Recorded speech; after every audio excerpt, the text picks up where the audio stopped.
আসসালামু আলাইকুম প্রিয় দেশবাসী। সাম্প্রতিককালে বাংলাদেশে ঢাকা উত্তরায় মাইলস্টোন স্কুল অ্যান্ড কলেজে যে বিমানের ঘটনাটি ঘটেছে, সে ঘটনাকে কেন্দ্র করে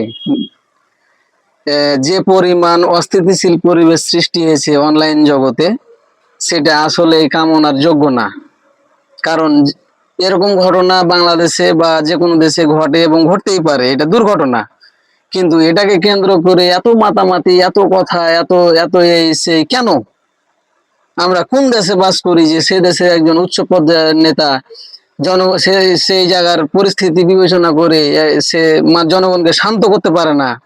কি কথা বললে জনগণ শান্ত হবে? সেখানকার পরিবেশ কি, ক্ষয়ক্ষতির পরিমাণ কেমন, কি কারণে বিধ্বস্ত হলো, এই বিষয়টা নিয়ে যদি সান্ত্বনা দিতে না পারে বাংলাদেশের জনগণকে, জনগণই যদি এসব নিয়ে ভিডিও করে মাতামাতি করে, তাহলে এটা কি ধরনের ঘটনা?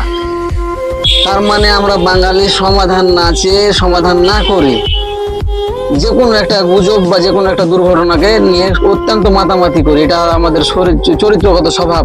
আর এই স্বভাব দেশের সরকারকেই পরিবর্তন করার চেষ্টা করতে হবে। এটা পরিবর্তন করতে গেলে আন্দোলন করে কোনো লেকচার শুনে শান্ত হওয়ার দরকার নাই। ঘটনা ঘটবে, ঘটনাস্থলে যেয়ে সাথে সাথে তাদের